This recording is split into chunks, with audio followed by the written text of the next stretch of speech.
welcome into the Wealth Guardian Show. I am Doug Ray, and I think we've got a really special show lined up for you this morning.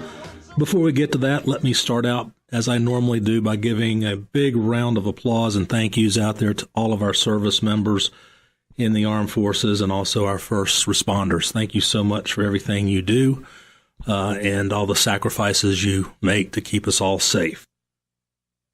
You've heard the saying, it's what you don't know that could hurt you. But as you plan for retirement, it's what your advisor doesn't know that could really hurt you. You know, it doesn't matter what your relationship is with your advisor right now. You know, you could have a long-standing friendship. It could even be a relative or whatever. You need to ask yourself two very important questions, and you need to answer them as honestly and as objectively as you can. Are you getting all the information you need to help you retire successfully? Or are you just getting a small piece of that retirement puzzle? Are your conversations limited to risk, investments, stocks, bonds, and returns? Or are you having a much deeper conversation like the different options to generate income in retirement? How and when you should claim your Social Security benefits? Is there a best age to do that? How you could pay fewer taxes at retirement so you could keep money for yourself and your family for as long as possible. And how and when to withdraw money from your IRA or 401k in order to save thousands of dollars in taxes and penalties over time. And how to stay one step ahead of inflation. And so on. There's many more questions to ask. Are you having these discussions with your advisor right now? Because if you're not, you're the one who's going to pay the price in the future. It's not going to be them, and it could cost you your retirement, literally. So on today's show, I'm going to reveal some conversations you should have with your financial advisor and how a comprehensive financial game plan could help make your money go much further in retirement. Now, let me set some background on today's show. I created today's show. Basically, it came out of a meeting I had with some prospective clients just a couple of weeks ago. Give you their background. They basically had a money manager that they were blown away in 2008. I mean, they just got destroyed financially in that market. So they moved their money to another one. And they have come to me for a second opinion. Now, let me stop right here and say this. What they're looking for is a plan, not just how to manage money. Okay? They're looking for a plan. And she kept saying to that very phrase to me over and over and over again. Also, let me say this about today's show. This show is specifically for those of you who are retired or within 10 years of retirement. If you're 20 and 30, 40 years of age, then hey, go turn on a ball game or go listen to some music. All right? Now look, Monday morning, the manager is going to call me on the carpet for telling you guys to turn the channel. But I'm serious about this. This show is specific for those of you who are retired or in retirement or 10 years from retirement. Now back to the situation. They'd had their money managed. A sizable 401k was rolled over. And basically they went to Money Manager A. They got blasted in 2008, moved their money to Money Manager B. Now let me tell you what happens in that process. Each money manager is going to sit down with them and ask them a bunch of questions. Could be a lot of questions. But those questions are designed to do no more than to basically illuminate their risk tolerance. Are they aggressive risk takers? Are they conservative type of people? Once they figure out and categorize this via these questions, then they put them in most money managers have a cookie cutter model that they put them in and just basically let them ride the wave up and down. Let me give you a better analogy. Let's say one day you've gone to, you pick your grocery store, Harris Teeter, and you buy a gallon of 1% Harris Teeter milk. And you take it home and you don't like it.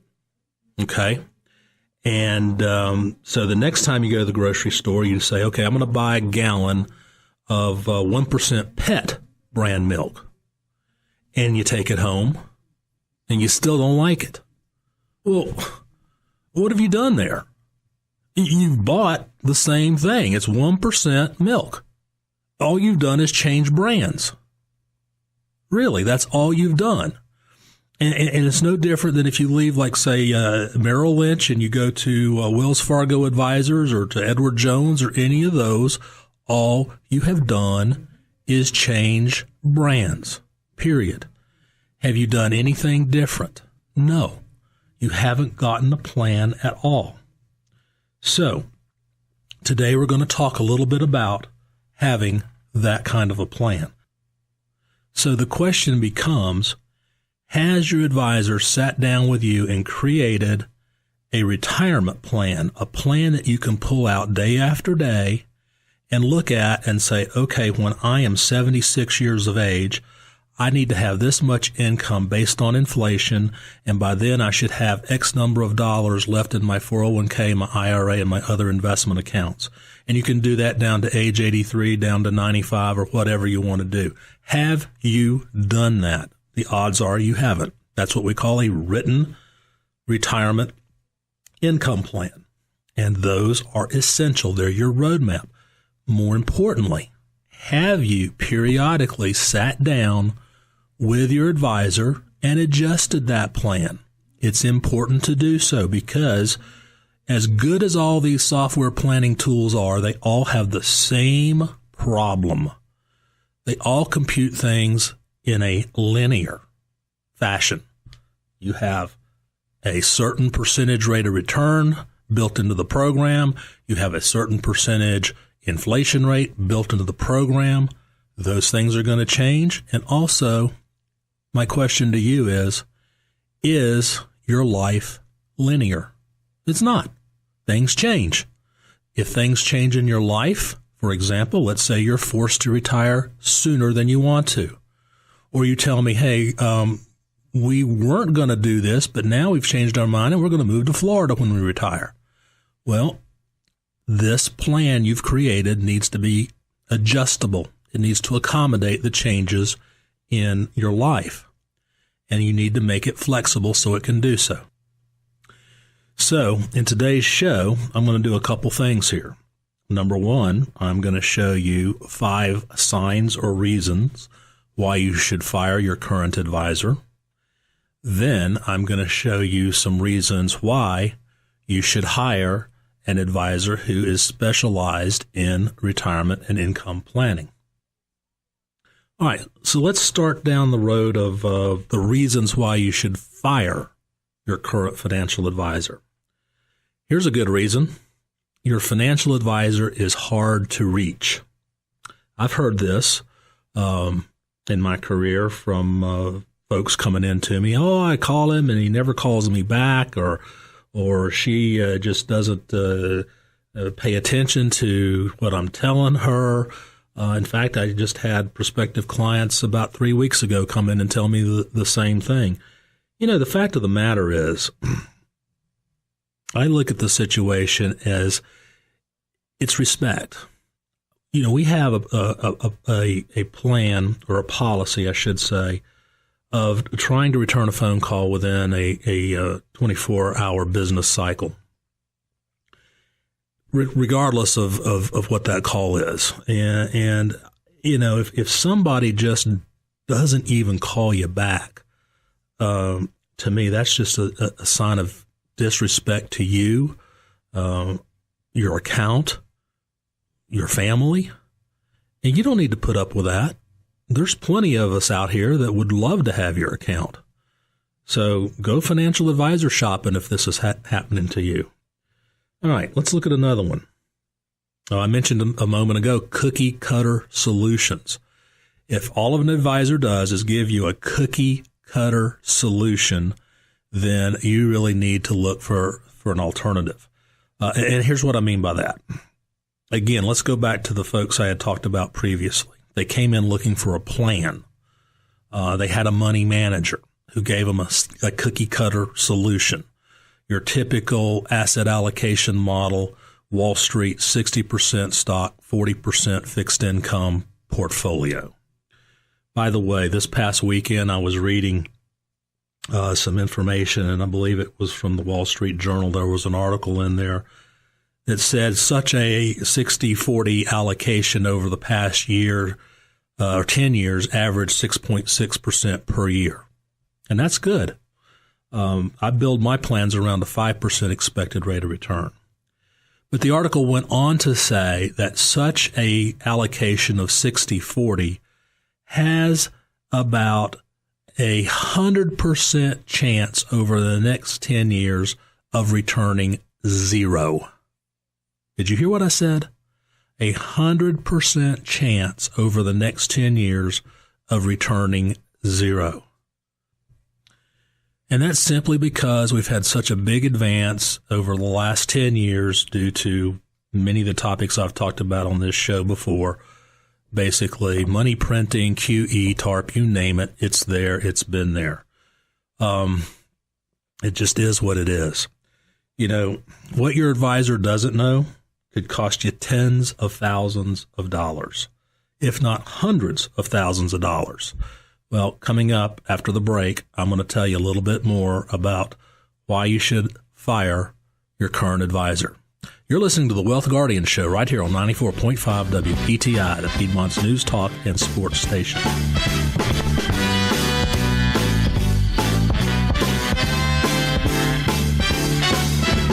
I don't remember what day it was.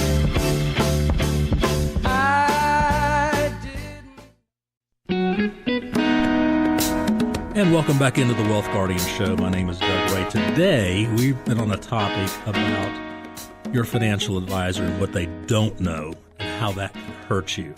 This all was generated from a meeting I had with prospective clients a couple weeks ago who came in and said they went from one advisor who lost them a lot of money in 2008 to now another advisor they've had since then, but they need a plan. All they're doing is managing their money. They're moving some positions around here and there every once in a while, but they don't have a plan. They even asked them about Social Security, and that advisor said, well, we don't get into that. All we do is manage your money. So this show I created for you folks who are retired or within 10 years of retirement. Now, where we left off in the last segment, I was giving you some clues as to when you should fire your current financial advisor. We had gone through 1 and 2. Number 1, your advisor's hard to reach. Can't get a hold of him. Won't call you back. Number 2, your advisor has given you nothing but a cookie cutter solution. You know, a 60-40 portfolio. Lets it sit there, rides the market up and down, hardly any changes, no exit strategy, no entry strategy, no strategy at all, period. Number 3, you don't know how your advisor gets paid. Is it just that fee, that annual fee that's paid quarterly? If he sells you long-term care insurance, how does he get paid off of that? How about a life insurance policy or an annuity? You know, there's nothing wrong with us financial advisors telling you how you get paid. After all, if we sit down with you and we do a thorough examination of your situation, I'm going to ask you how much money you make and how you get paid. Is it salary? Is it bonus? Is it commission? Is it combination? Hey, you should know the same thing about us, right? After all, it is your money. All right. Number 4, your financial advisor rushes you to make a decision. He puts the heat on you. Come on, you got to make a decision today, otherwise this rate may go away next week.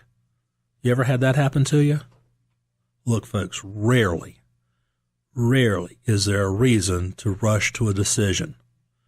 After all, this may be one of the most important decisions that you've ever made in your life. And I'll argue that it probably is. All right, the fifth one. The advisor makes changes to your portfolio without telling you. Now look, every once in a while, if you've signed a discretion clause, then that's okay. The advisor needs to be able to make a change or two. But if it's multiple changes, day in and day out, or they're moving funds from one account to the other, folks, that's a huge, big red flag. You know, you need to have a conversation with that advisor or just find another one, period. But remember, there's a big difference between making slight changes, 1 or 2 movements, positions per week, every 2 weeks, once a month, to constantly in and out, flipping positions, that kind of thing. You know, as I said earlier, it doesn't matter what your relationship is with your current advisor. It could be a very long-standing friendship, it could be a relative, whatever the case. The question you really got to ask yourself is this: am I getting the whole story, the complete picture? Or am I just sitting or getting a small piece of the retirement puzzle? Because if you're not getting that whole story, you're the one who's going to pay for it, not them. And it could wind up costing you tens of thousands, if not hundreds of thousands of dollars. If you're not sure, then let's have a short conversation. I'm going to show you how a comprehensive financial game plan could make your money go further in retirement. Now, what do I mean by that? Let's cover some of the points we talk about in our retirement master plan. We're going to do this. We're going to cover Social Security for sure, ins and outs, ups and downs. You'll find out when the optimal time for you to file is. Income, we're going to talk about how much income you need, taxes, inflation, how and when to withdraw money from your retirement accounts, and we're going to talk about required minimum distributions, the risk that you're going to face, diversification, creating tax-free retirement income, and everything else that comes into play. So I'm going to do this for you for free. There's no obligation on your part. If you saved up at least $100,000 for retirement, give us a call at 336-391-3409. That's 336-391-3409. Like I said, this analysis is not going to cost you a penny. You got nothing to lose. Hopefully you'll learn something. All right, let's compare and contrast. We talked a moment ago about 5 reasons why you should fire your financial advisor. Let's talk about 5 signs or reasons why you can trust your advisor or you should keep your advisor. Let's get into risk number 1. Risk or idea number 1 here. Your advisor talks openly about risk. Now, what do I mean by that? Look. If you go to a typical Wall Street advisor, somebody who is trained to grow your money over time, they are selling you risk. Understand that. They are selling risk. What does that mean to you? That means they're probably not going to tell you about the volatility that your portfolio could possibly have. The worst thing for a retiree or prospective retiree who's within 10 years of retirement is to go through another 2008. That's what I'm talking about. Most risk-on advisors are not going to be open with you about the risk you face. Okay, number 1. Now, if you understand that, you've got a good advisor. He's gone through the ups and the downs and the probabilities and the ins and the outs, and he has an exit strategy and an entry strategy and can keep you safe, then that's a good reason to stay. Number 2, let's look at this. You understand all the fees that you pay. Your advisor is not afraid to tell you how much commission he earns on a long-term care policy or an annuity or obviously the fees that you're paying to have your money managed by that. If you know that, good. Then you've got a good financial advisor. Number 3, your advisor tries to educate you about investing. Do they have workshops? Do they have one-on-one meetings with you about just the market, how to buy a stock, how to evaluate a stock? What's a balance sheet look like? What's an income statement look like? Do they put these things, these educational tools forward to you? If so, then I think you've got a good advisor.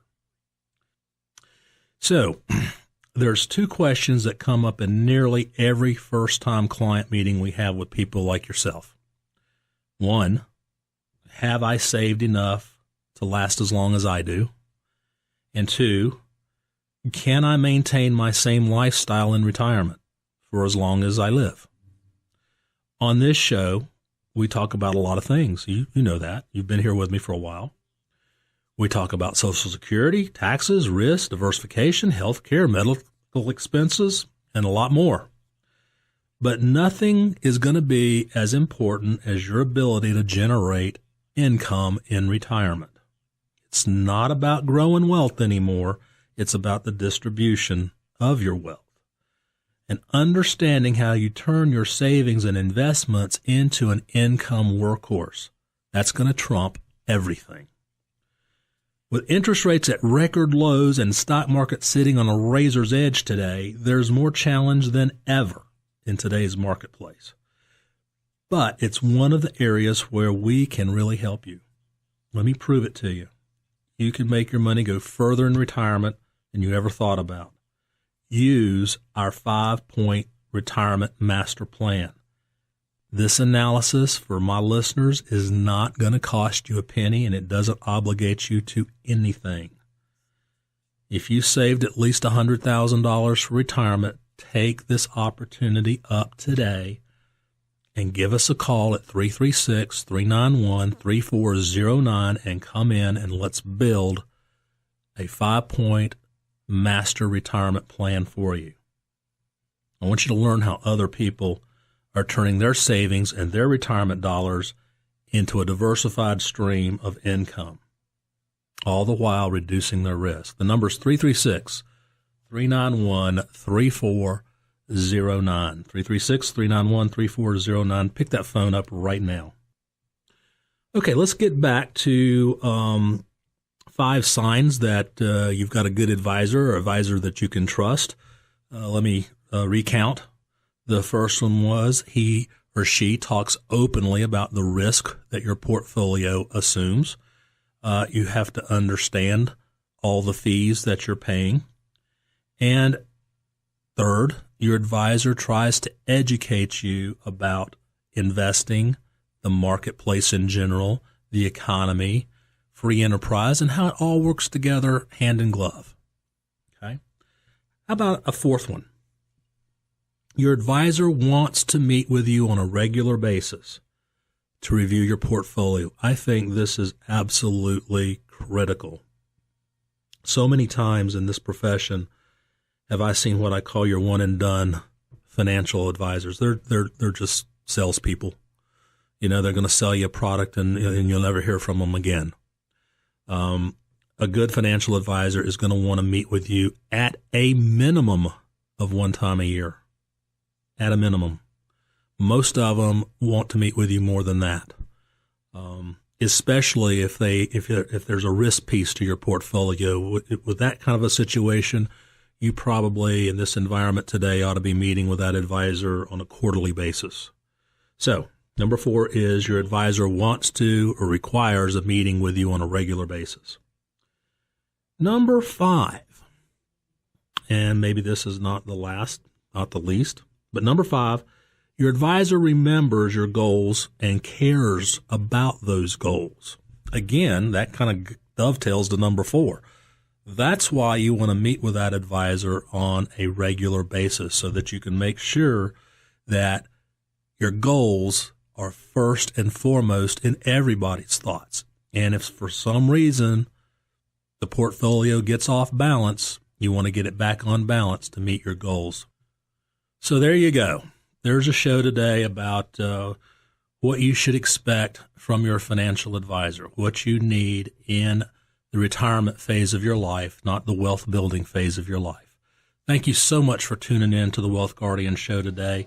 We'll be back next week right here on 94.5 WPTI, the Piedmont's News Talk and Sports Station.